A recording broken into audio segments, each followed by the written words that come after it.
자, 우리 하나님 말씀 보도록 하겠습니다. 12장, 마가복음 12장 13절부터 17절까지 하나님 나라 동전에 새겨진 형상, 이런 제목으로 말씀드리겠습니다.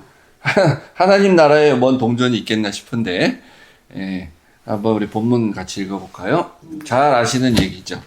그들이 예수의 말씀을 책 잡으려 하여 바리새인과 헤롯 땅 중에서 사람을 보내매 와서 이르되 선생님이여 우리가 아노니 당신은 참되시고 아무도 꺼리는 일이 없으시니 이는 사람을 외모로 보지 않고 오직 진리로서 하나님의 도를 가르치심이니이다.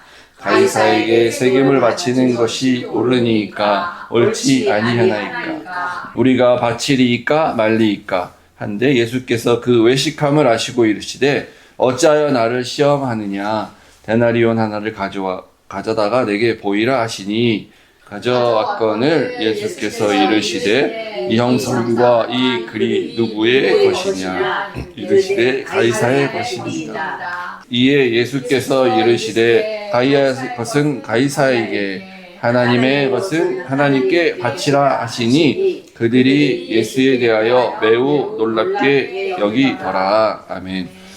하나님 아버지, 예수님 말씀처럼 우리가 하나님의 것은 하나님에게 온전히 바칠 수 있는 그런 사람 되게 하여 주시옵소서. 우리가 그전까지 알지 못했던 말씀, 오늘 본문 가운데서도 새롭게 깨닫게 하여 주시고 우리의 믿음에 또 하나리의 그런 또 밑거름이 되는 귀한 말씀으로 받게 하여 주시옵소서. 예수님 이름으로 기도했습니다. 아멘. 예, 오늘 본문이 제일 많이 오해되고 오남용이 많이 사용되는 곳이 있다 그러면 제가 볼 때 한국교회입니다. 한국교회. 왜 그러냐면 한국교회의 목회자들은 세금을 안 냅니다. 목회자만 안 내는 게 아니라 종교인이라 그래서 이제 뭐 스님이나 뭐 모든 종교인들은 세금을 안 내요. 한국은 그렇게 이제 면세를 해줘요. 그러니까 이제 그러니까 미국으로 치면 이제 개인 인컴 텍스를 안 내는 거예요. 미국은 목회자도 내요. 그래서 한국에서도 입법을 해서 종교인들, 목사들도 이제 세금을 좀 내야 되지 않냐. 모든 소득이 있으면 다 세금을 내는 거 아니야, 당연히. 이렇게 해서 몇 번 시도가 있었는데, 그 중에 교회가, 목회자가 제일 극렬하게 반대를 합니다. 스님들은 반대 안 해. 딴 종교는 그런 게 안 해. 자기들도 반대하고 싶은데 교회가 워낙 거세게 반대하니까 자기들 굳이 안 나서는지 모르겠지만 교회가 제일 반대해요. 그래서 이제 왜 반대하냐? 한마디로 이제 내기 싫다는 건데 이 논리는 이런 거예요. 이중과세다. 그러니까 뭐냐면 우리 교인들이 직장에서 이미 세금을 한번 냈는데 자기 소득에 세금을 내고 남은 걸 가지고 교회에다 또 헌금을 했는데 그럼 그 헌금을 세금이 한번 부과된 헌금을 내가 받은 건데 목회자가 그럼 내가 또 세금을 내면 그 이중과세 아니냐 이제 이런 논리예요.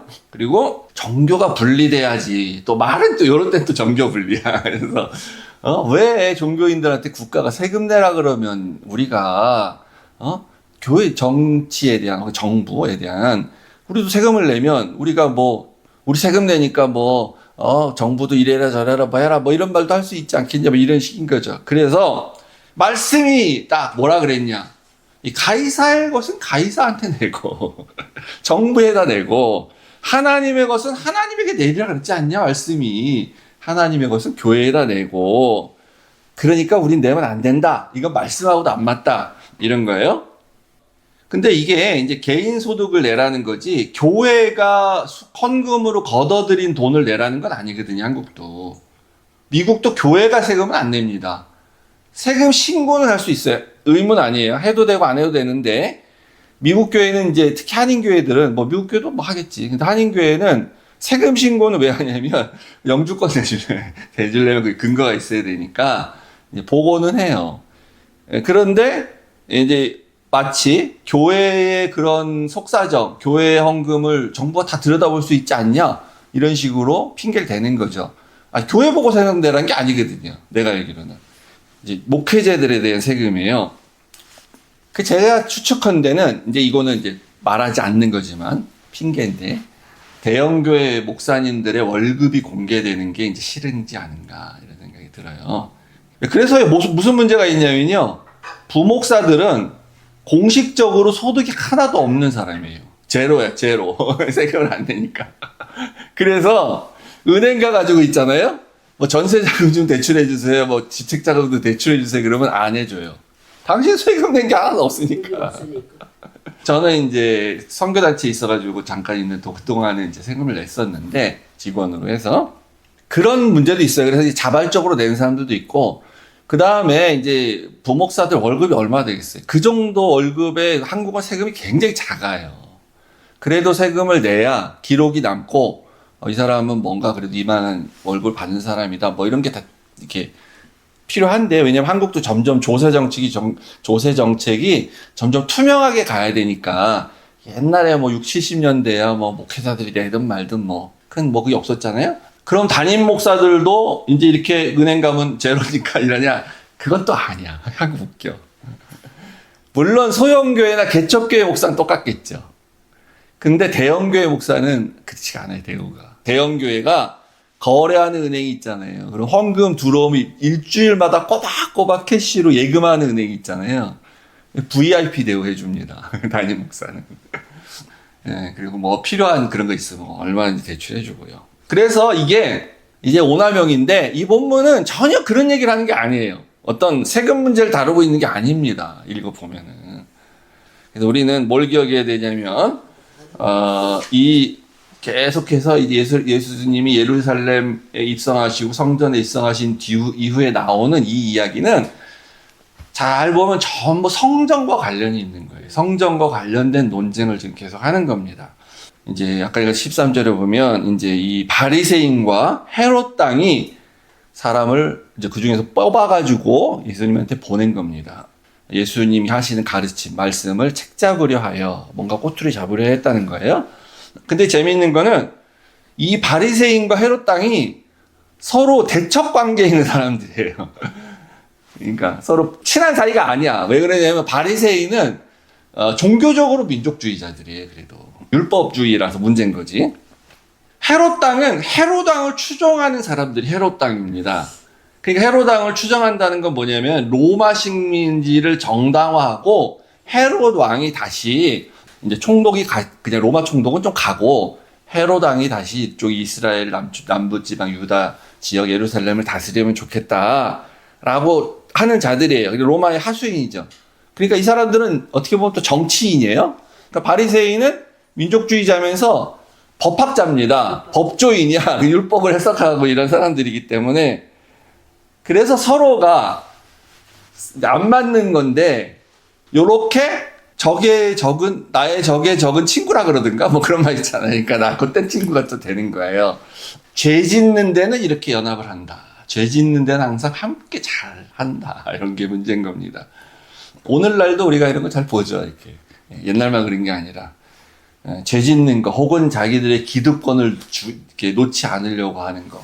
그런 데는 전에는 막 서로 싸우다가 정치인들과 법조인이 그러다가도 이런 일이 있으면 또 한편이 돼가지고 그런 거를 오늘도 보는데 오늘날도 2000년 전에 똑같습니다. 근데 이제 이렇게 와서 이들이 이제 예수님한테 딱 얘기를 합니다. 이 파란색 글씨 한번 보세요. 당신은 참되시고 아무도 꺼리는 일을 하지 없으신 분이고 왜냐하면 당신은 사람을 외모로 보지 않으시고 오직 진리로서 하나님의 도를 가르치는 당신은 괜찮습니까 지금 굉장히 아부성 질문하죠.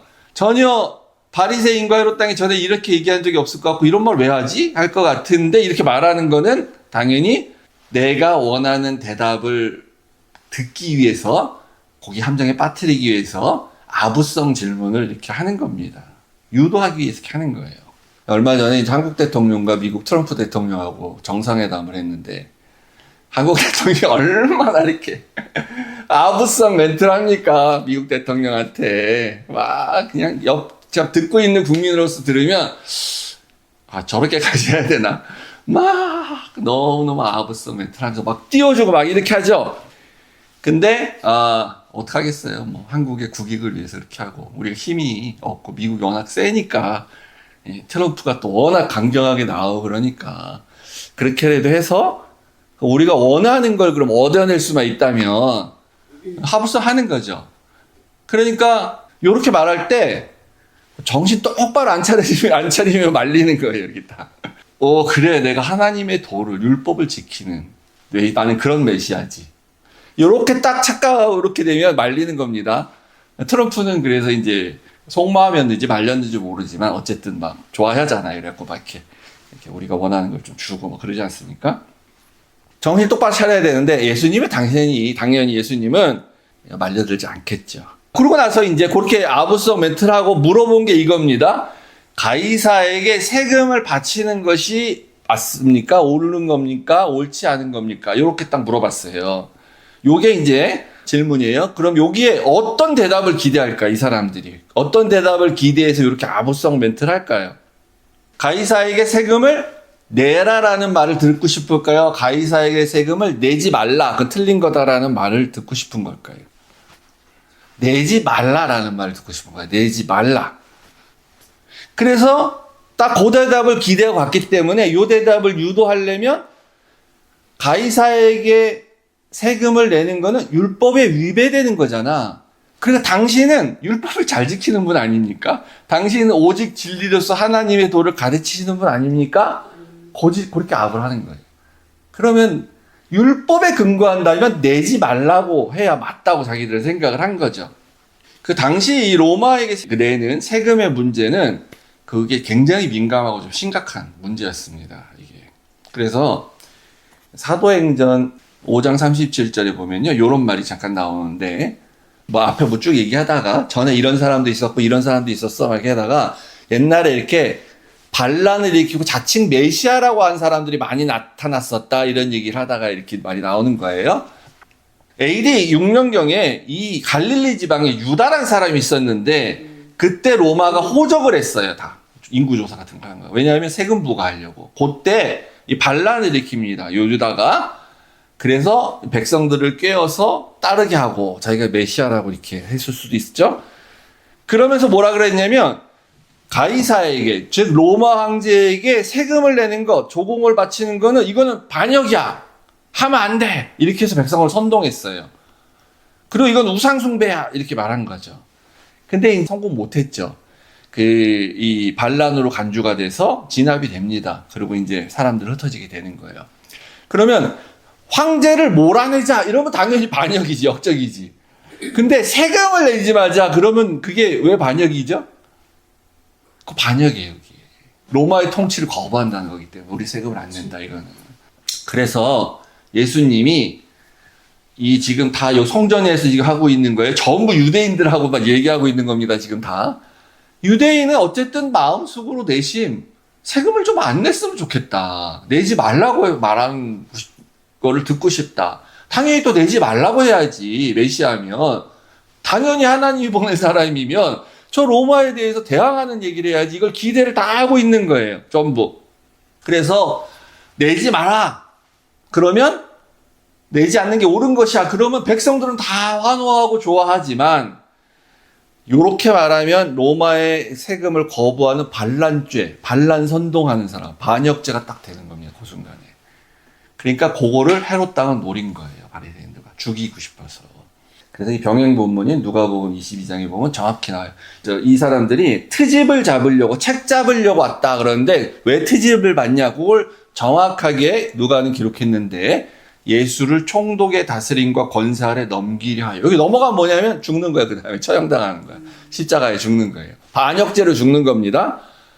근데 나중에 빌라도가 그러잖아요. 내가 이 사람에게서 아무 죄도 찾지 못했다 그랬잖아요. 요때 내지 마 그랬으면 그 죄가 딱 있는 거야. 요 반역죄. 너 세금 내지 말라 그랬지.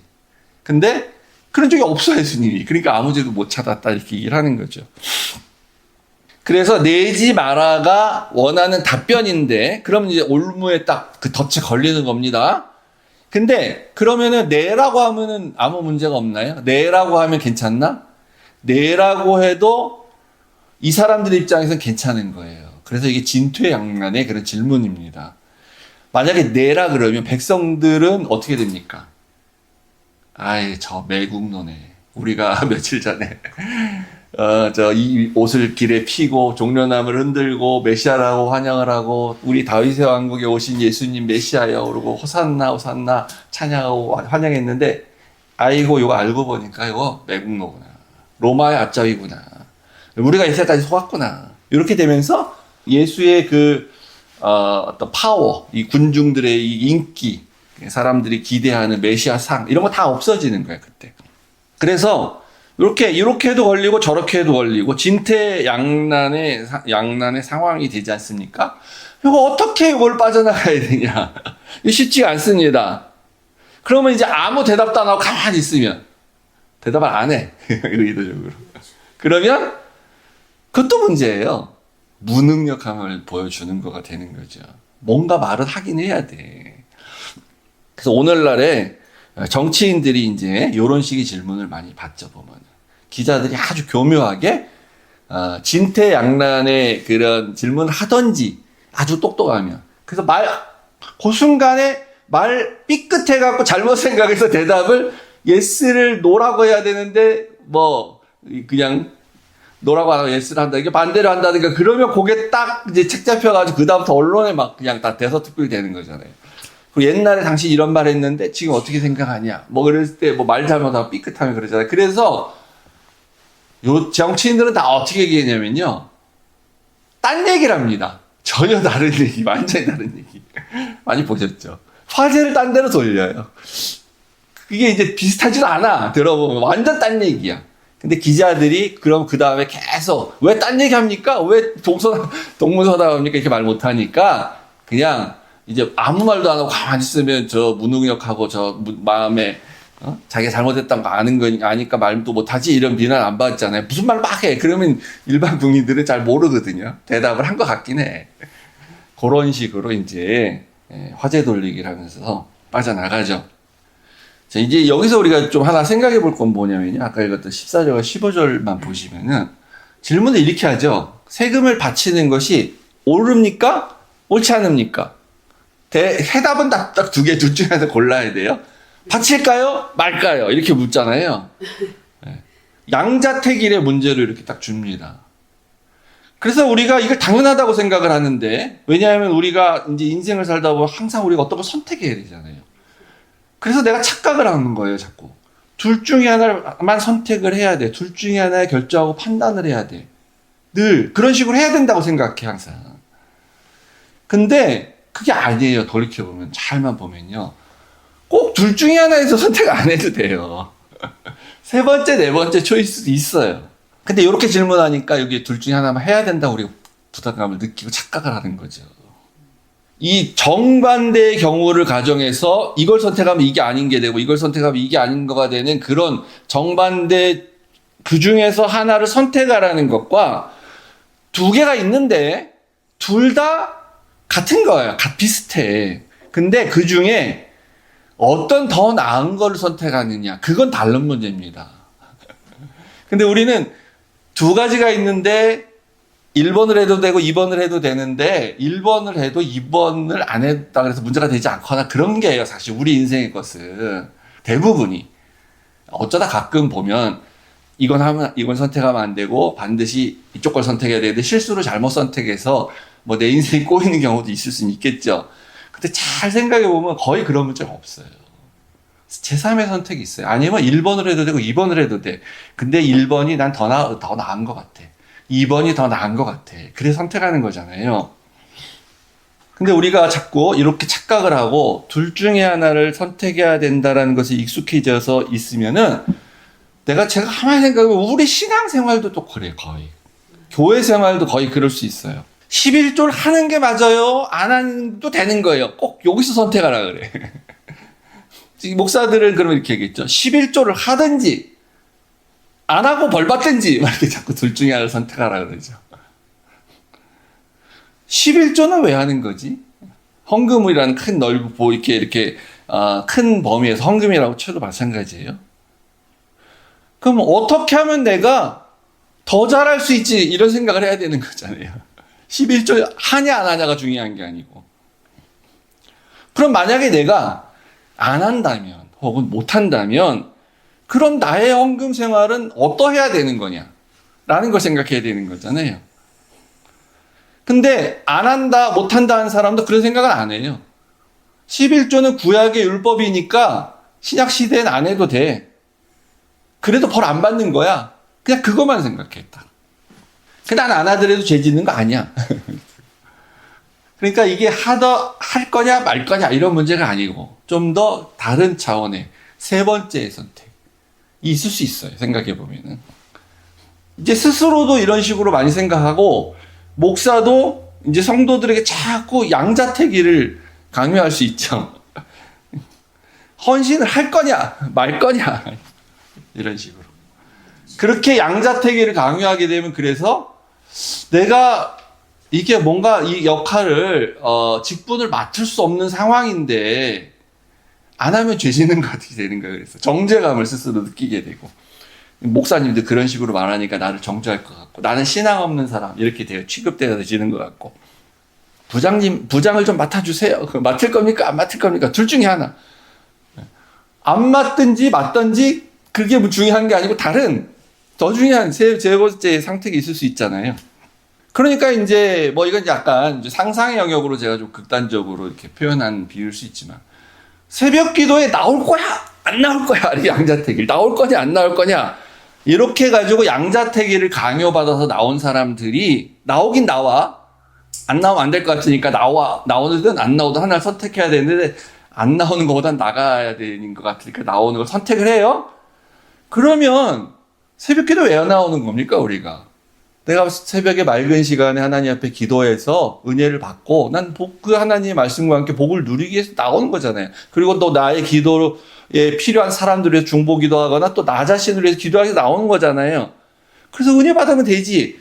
왜 새벽 기도에 나와서 김 집사는 왜 안 나오는데 나만 나오냐 이런 생각을 하고 다른 사람을 의식하고 뭐 나온 내가 억울한 것 같아. 안 나온 사람도 있는데 왜 저 사람은 나오라고 안 하고 뭐 이런 말들을 한다는 그걸 들으면은 이제 그런 거죠. 양자택일 강요하다 보니까 이렇게. 근데 예수님은 이걸 거부하세요. 이렇게 양자택일 하라는 거를. 아주 독특한 방법으로 예수님은 대답을 하십니다. 우리는 이렇게 사실 말하기는 쉽지 않죠. 15절에 보면요. 이제 이들이 왜 그렇게 하는지 다 간파하고 계세요. 그러면서 이렇게 이제 올무에 걸려고 왔다는 것도 아시고 그렇게 질문한다고 도 아시고 그리고 이들이 그러면 자기들이 세금을 낼 건지 말 건지에 대해서 자기들도 외식하고 있어요. 그 무슨 말이냐면 자기들은 말로는 내면 안 됩니다 하면서 내고 있거나 내야 됩니다 하면서 안 내고 있거나 그렇게 외식을 하고 있다는 거야 이 사람들도. 그래서 그 외식함을 아셔요. 그래서 이제 데나리온 하나 있으면 좀 갖고 와봐라. 나한테 좀 보여줘 봐라. 얘기를 하셨습니다. 데나리온이 동전인데 여기 이제 아직도 남아 있어요. 로마 황제의 데나리온 동전이. 왼쪽에 보면 저게 로마 황제 얼굴입니다. 저게 가이사에 쓰이죠. 그리고 이제 오른쪽이 뭐 앞뒤가 어딘지는 모르지만 여기 이제 황제 어머니가 뭐 이렇게 들고 있고 뭐 그런 거 여자처럼 보이잖아요, 그죠? 근데 요게 이렇게 글씨가 이렇게 라틴어로 써 있는데 저 황제의 얼굴도 문제지만 요 라틴어로 써 있는데 뭐라고 써 있냐면 신성한 아우구스투스의 아들 아우구스투스 티베리우스 뭐 이렇게 써 있으니까 신의 아들이다 이런 뜻입니다. 뒷면에는 대제사장 이렇게 써 있어요. 신의 아들이고 대제사장이다. 신의 아들이고 대제사장은 누굽니까? 메시아가 그 역할을 하는 건데 예수님이죠. 이 데나리온으로 세금을 내야 돼요. 로마 화폐로. 로마에다 내는 거니까 당연히 로마 화폐로 내야 되지. 그런데 이게 문제가 되는 거예요. 그래서 유대인들은 10계명, 2계명에 어떤 거든지 바다에 살든 땅에 살든 공중에 살든 어떤 것도 동물의 형상도 만들지 말고 하나님 형상도 만들지 말고 아무것도 새기지 마. 그랬는데 또 형상을 새겨놨잖아요. 그리고 그걸 신으로 또 이렇게 써놨잖아요. 그래서 이 돈으로 세금을 내는 거는 하나님이 아닌 다른 신을 내가 인정하는 우상 숭배 같이 된 것이 되는 거예요. 로마 황제를 신으로 인정하는 것 같이 되는 거예요. 그렇게 또 신학이 발전을 해요. 그러니까 그러다 보니까 이 동전을 만지는 것도 불결하다고 생각했어요. 유대인들은 주머니에 넣고 다니니까 당연히 더 안 되고. 그랬는데 예수님이 동전 하나 있으면 갖고 와봐 그랬더니 자기들 갖고 왔다 금방 어디서 갖고 있었던 거지 자기들 다. 그래서 이제 외식하는 걸 아셨다는 겁니다. 그러니까 오히려 이 사람들이 예수님한테 걸려들었어요. 역으로 이제 그들의 위선이. 그걸 지적하진 않으시지만 그러다 보니까 이제 유대인들은 그러면은 로마에다 세금을 내려면 어쩔 수 없이 이걸로 내야 되니까 내는데 성전에다도 세금을 내야 되잖아요. 성전세입니다. 그리고 또 몇 가지 세금이 있어요. 그 성전세를 이걸로 내면 안 돼요. 그래서 성전에서 환전 사업을 하는 거예요. 이 돈을 갖고 오면 유대인들이 내야 되는 동전으로 바꿔주는 거예요. 그래서 이게 세겔인데 세겔. 여기는 없잖아요. 그런 게. 그림이 이렇게 황제 뭐 어떤 관련되거나 이런 게 없죠.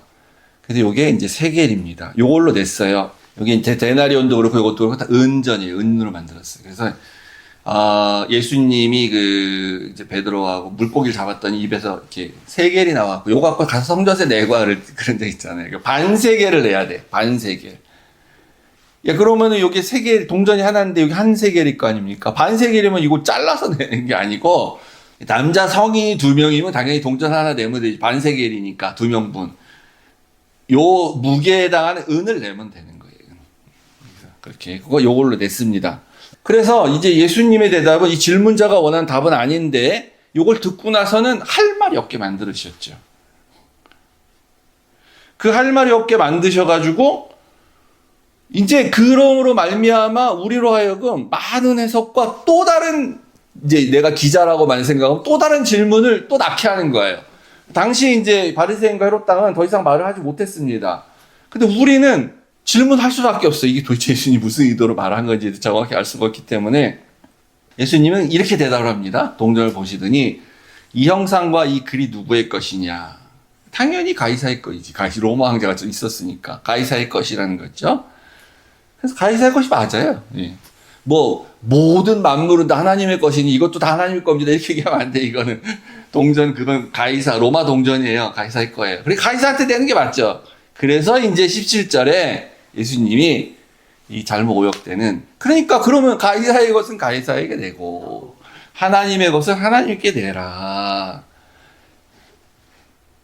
그런데 요거를 이제 요 형상이 누구 거냐라는 걸 붙여서 보면 이렇게도 볼 수 있는 거죠.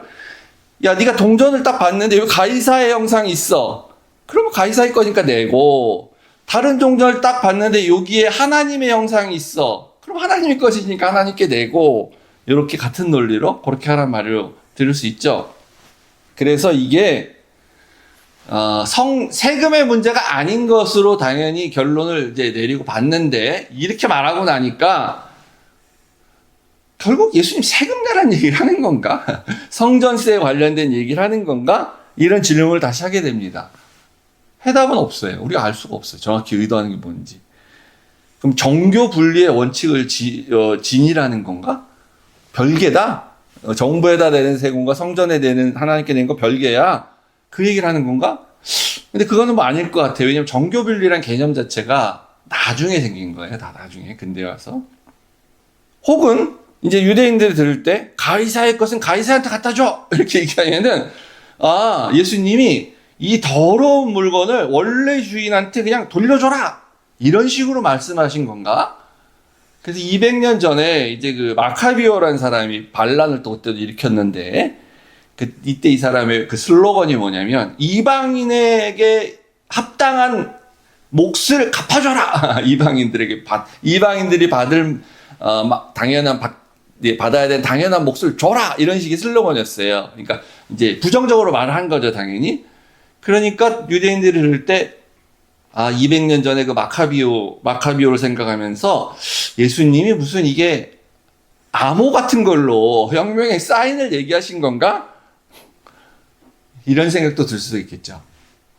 아니면 로마에게 세금을 정당하게 내는 건 괜찮아. 또 이런 얘기를 하신 건가? 당시 사람들도 알 수가 없는 거예요, 정확하게. 예수님의 이 대답 자체가. 틀린 건 아닌데, 그렇다고 정확히 뭐라고 말한 건지도 알 수 없고, 또 그렇다고 또 무슨 다른, 제 반박과 제 논리를 가지고 또 막 이렇게 토론을 할 수 있는 그런 말도 아니고, 이 대답 자체가 너무나 놀라운 어떤 그 예수님의 지혜가 그냥 넘치는, 어떻게 세상에 이런 대답을 할 수가 있지? 우리 말문이 다 막히게 할 수 있는 그런 생각을 하게 했기 때문에 이제 그렇게 됐죠. 근데 이제 당신은 이제 어떻게 했는지 우리가 알 수가 없고요. 우리는 요 뒷부분입니다. 하나님의 것은 하나님에게 바치라. 요 말은 또 그럼 뭐냐? 앞에 말을 하기 위한 그냥 논리적인 걸로 이렇게 분리를 하신 거냐? 아니면 예수님께서 하나님의 것은 하나님께 바쳐라는 무슨 특별한 의미를 가지고 말씀을 하신 거냐? 요게 우리의 문제인 거죠. 그러니까 이렇게 해석해 볼 수 있는 거예요. 동전에 형상이 있었어요. 가이사의 형상이었어요. 인간은 하나님의 형상으로 만들어진 거예요. 우리는 하나님의 형상이에요. 그러니까 모든 인간은 자기 자신을, 자기 생명을 하나님께 바쳐야 된다. 하나님의 형상이니까. 황제의 동전을 황제에게 돌려주듯이 인간은 하나님의 형상인 자기의 생명을 하나님께 돌려드려야 한다는 그런 뜻인가? 이렇게 생각해 볼 수 있는 거죠. 하나님의 형상으로 지어진 인간성을 회복해야 되는 그걸 얘기하는 건가? 아니야, 또 이제 그거 들을 수도 있지만 성전 마당에서 하셨으니까 그러면 성전세에 대한 얘기를 하는 걸 수도 있겠지. 하나님께 하나님의 몫을 드리는 그 제사제도에 대해서 좀 제대로 좀 해라. 잘 드려라, 제사를. 성전세도 좀 잘 내라. 좀 포괄적으로 크게 얘기하면 예수님은 헌금에 대한 그런 얘기를 하신 걸 수도 있어. 세 번째로는 이런 거죠. 당시에는 예수님 말고는 모든 혁명가들은 다 폭력적이었어요. 무력 투쟁을 통해서만 이제 해방을 가져올 수 있다고 생각했으면 당연히 그럴 수밖에 없죠, 그 당시에. 무슨 평화적인 저항 이런 게 있을 수 없잖아요, 당시에. 그래가지고 다 모든 사람들이 그랬는데 예수님은 이 사람은 달라. 폭력을 부정해. 폭력을 사용하면 안 된다고 얘기를 하셔. 그건 악이야, 오히려. 악의 맛은 또 다른 악이야. 그거를 깨닫게 하기 위한 방법으로 가이사의 것은 가이사에게, 하나님 것은 하나님에게 이렇게 내라는 그런 평화의 메시지를 전한 것인가? 이렇게 생각해 볼 수도 있는 거죠. 가능성입니다. 뭐라고 얘기해서 하지 않으셨기 때문에 다 세 가지가 다 맞을 수 있고 다 포함될 수도 있어요. 그리고 우리가 생각해 보지 못한 그 이상의 어떤 것을 암시해서 우리에게 줄지도 모릅니다. 오늘 저는 설교를 말씀을 드리면서 제가 생각하고 제가 자료나 이런 주석에서 볼 수 있는 것은 이 정도예요. 그러나 제가 뭐 예를 들어서 1년 뒤에, 5년 뒤에, 10년 뒤에 이 본문을 다시 보면 그 시대적인 상황 속에서 예수님의 말씀, 하나님의 것은 하나님에게 드려라 라고 하는 말씀이 또 다른 깨달음으로 지금 깨닫지 못한 어떤 메시지가 나올 수도 있겠죠. 그래서 이것은 이제 그렇게 남겨두고 한 가지 어떤 것만을 말한다, 뭐 그것이 맞다라고 얘기할 필요는 없는 것 같고요. 그 뒤에 예수님의 길을 보죠, 우리가. 그 뒤에 어떻게 됩니까, 예수님이? 결국은 십자가에서 죽으시게 되잖아요. 근데 그 십자가는 어떤 십자가냐면 예수님이 어렸을 당시에 한 10살 미만 됐을 때에 그 갈릴리 지역의 유다란 사람이 반란을 일으켜서 십자가에서 죽었을 때 그 십자가 똑같은 거예요. 자신이 어렸을 때 봤던 그 십자가형을 모양은 똑같아. 세금을 내지 말라는 반란자들이 달리는 것처럼 본인도 달리게 돼요. 그걸 지금 다 알고 계세요. 근데 예수님은 그 세금 문제로 달리시는 게 아니잖아요. 자기가. 스스로 달리시잖아요. 다른 이유로. 그래서 그 십자가에 달리시는 거로 말미암아 어떻게 됩니까? 하나님 나라가 로마 황제가 다스리는 나라를 굴복시키게 되죠, 나중에. 더 이상 로마 이제 황제에게 그 동전을 내냐 마냐 이런 것 갖고 다툴 이유가 없는 그런 상황이 되는 거죠. 그러면서 이제 예수님이 배겨가신 건 이거죠. 그러니까 좀 하나님 나라라는 거 차원에서 뭐 헌금을 드리고 제사를 드리고 하는 이런 모든 것들을 좀 이렇게 거시적인 차원에서 이렇게 생각하면서 정말 하나님이 원하시는 게 무엇일까 이렇게 생각하는 게 아니고 정치적으로 법률적으로 타협을 해서 이렇게 소위 말해 잔머리 쓰는 거. 요거 내는 게 맞아? 안 맞아? 이런 거. 11조 하는 게 맞아? 안 맞아? 이런 거. 잔머리 쓰는 거. 아니 맞으면 뭐고 안 맞으면 뭐겠어요. 불안하면 하면 될 거 아니야. 그 왜 자꾸 안 맞는 걸 찾으려고 그래. 그리고 기쁨으로 하면 되는 거지. 그리고 아니라고 하면 안 하면 되지. 뭐 또 자꾸 그걸 정당성을 찾으려고 그래. 예. 누가 뭐 안 한다고 무슨 벌 받는다 그러겠어요. 저는 그런 얘기 전혀 안 합니다. 성경적이지도 않고. 헌금은 자발적으로 하는 거예요. 다 11조든 무슨 헌금이든 간에. 근데 이렇게 그냥 다 잔머리만 써요. 그래가지고 하나님 나라를 그런 잔머리 속에서 이렇게 해석을 하려고 그래. 그래가지고 이렇게 양자택일식 판박이식 질문만 던지는 요런 거 갖고는 하나님 나라 설명이 안 돼. 요건 난 배격이야. 요건 나 요런 거에 넘어가지 않아. 요런 모습을 보여주시지 않습니까? 그래서 예수님께서 십자가에 달리시고 나서 부활하시고 나서 어떤 결과가 생깁니까? 가이사의 형상을 동전에 새기는 게 아니고 원래 우리가 창조될 때 물론 하나님의 형상대로 창조가 됐는데 우리가 하나님 형상을 잃어버렸잖아요. 근데 이제 예수님 십자가에 달리심으로 말미암아 하나님의 형상을 어딘가에 새기시죠. 똑같은 논리로 하면 하나님 나라의 동전에다 새기시겠지. 하나님의 형상을. 근데 하나님 나라는 동전을 사용하지 않고 돈을 사용하지 않으시니까 우리한테 새기시는 거예요. 그래서 하나님 나라의 동전은 우리가 되는 거죠, 사실. 있다면. 성경에 그런 얘기는 안 나오지만 그 하나님 나라의 동전은 우리예요. 그 동전은 또 하나님의 것이에요. 그래서 이건 하나님의 것이니까 어디다 바쳐야 됩니까? 하나님께 바쳐야 되는 거예요. 가이사 형상이 있으면 가이사에게 바치는 거고 하나님의 형상이 있으니까 하나님께 바치는 거고 그 동전은 우리가 그 동전이다. 그래서 우리 이렇게 예수님 말씀을 좀 더 거시적 차원에서 이렇게 보시고 우리도 단순하게 적용하면 하나님께 날마다 늘 드려져야 되는 그런 우리 사람들이다. 우리가 그렇게 드려주면 되는 거지. 가이사의 동전을 내야 됩니까 말아야 됩니까? 이런 거 갖고 고민할 필요 없어요. 무슨 뭐 새벽기도에 가야 됩니까 말아야 됩니까? 뭐 이런 거 갖고 그런 거 갖고 고민할 필요 없습니다. 내가 드려지면 되는 것이다 라는 것이 그럼 하나님이 다 아세요. 상황 모든 것들을 죄책감 가질 필요도 없는 것이고 그런 담대한 믿음 가운데 신앙생활 계속 하시길 주의 이름으로 축복합니다.